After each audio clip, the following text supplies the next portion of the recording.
Hola, el pasado mes de julio entró en vigor la Ley 15/2022 de 12 de julio, integral para la igualdad de trato y no discriminación, que ha devuelto a nuestro mercado laboral la calificación de nulidad para aquellos despidos cuya única razón de ser se encuentre en la baja médica en la que esté incurso el trabajador despedido. Poco a poco se van dictando las primeras sentencias que declaran la nulidad de estos despidos de trabajadores que se encontraban en situación de incapacidad temporal. Sentencias que ponen en relación esa nueva regulación legal con lo previsto en los artículos 53.4 y 55.5 del Estatuto de los Trabajadores, que califican como nulo todo despido que tenga como móvil alguna de las causas de discriminación prohibidas o bien en la Constitución o bien en la ley. Y es esta nueva ley la que prevé tal nulidad. Vamos a ver esta nueva regulación y vamos a ver cómo se están dictando ya sentencias que califican como nulos este tipo de despidos de trabajadores que se encuentran de baja médica. Para comprender la importancia de esta nueva regulación, conviene que hagamos un pequeño repaso a la evolución histórica que en los últimos 20 años ha tenido la calificación de los despidos de trabajadores que se encuentran de baja médica. La reforma laboral, aprobada por la Ley 11 de 94, trató de trasladar a nuestra legislación un lema que el gobierno socialista de aquel entonces había tratado de acuñar, que era el de hay que proteger al trabajo y no al trabajador. Para ello modificó los artículos 55 del Estatuto de los Trabajadores y el 108 de la Ley de Procedimiento Laboral, eliminando la suspensión temporal del contrato de trabajo como supuesto de nulidad del despido. Pero a pesar de esta reforma, muchos tribunales superiores de justicia consideraron que la eliminación de este supuesto de nulidad automática solo obedecía al hecho de que había quedado subsumido, incluido dentro de la causa general de nulidad por discriminación. Y las sentencias que se siguieron dictando siguieron calificando como nulo por discriminación todos aquellos despidos cuya única causa era la baja laboral, la baja médica del empleado. Pero esta línea jurisprudencial se vio drásticamente modificada con la sentencia del Tribunal Supremo de 29 de enero de 2001,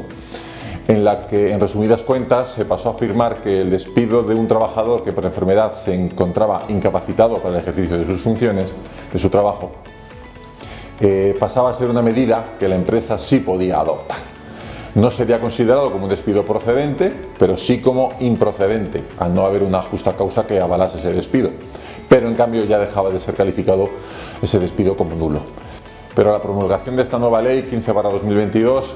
ha cambiado esta regulación, esta situación que hemos tenido en las últimas 2 décadas, y lo que hace es retomar la calificación de nulo a todo despido cuya única causa obedezca al estado de salud del trabajador afectado.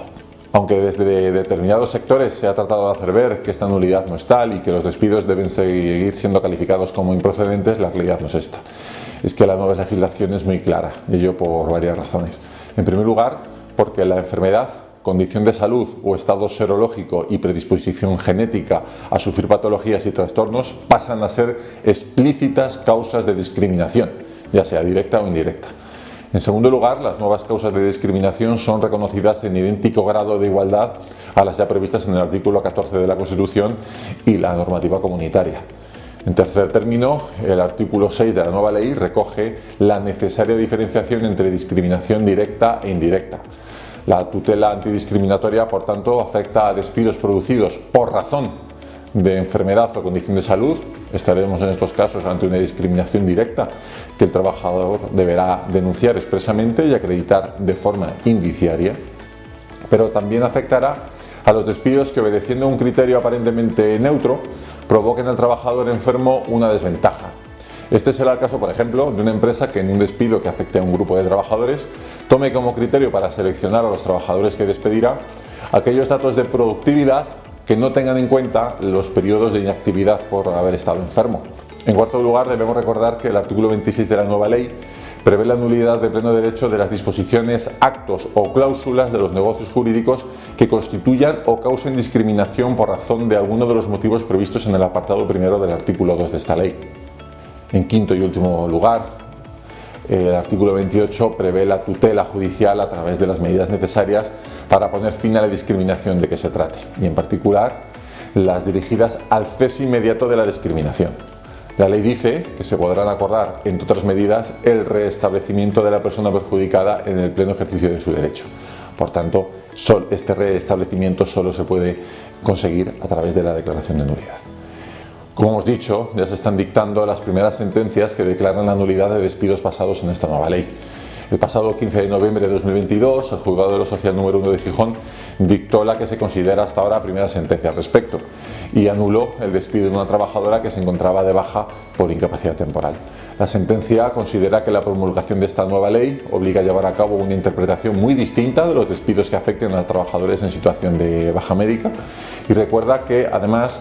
estamos ante una construcción muy similar a la inversión de la carga de la prueba que se aplica en los procedimientos de vulneración de derechos fundamentales. De tal manera que si el trabajador aporta indicios de una discriminación, corresponderá a la empresa la aportación de una justificación objetiva y razonable, suficientemente probada, de las medidas adoptadas y de su proporcionalidad. Por tanto, se produce una inversión de la carga de la prueba y tiene que ser la empresa la que acredite que la decisión no se ha basado en esa discriminación, sino en otra causa justificada. Otra sentencia que se ha dictado recientemente y que ha seguido la de Gijón es la del Juzgado de lo Social número 1 de Vigo del pasado 13 de diciembre de 2022, que declara la nulidad del despido de un trabajador que había sido contratado de forma temporal para llevar a cabo un trabajo de soldadura junto con otros 4 trabajadores. Pero este trabajador estuvo de baja médica, de baja por incapacidad temporal durante un par de semanas. Y fue durante esta baja cuando la empresa extinguió su contrato, pero no el de los otros trabajadores. La sentencia entiende que estamos ante una discriminación prohibida expresamente por el artículo 2.1 de esta nueva ley,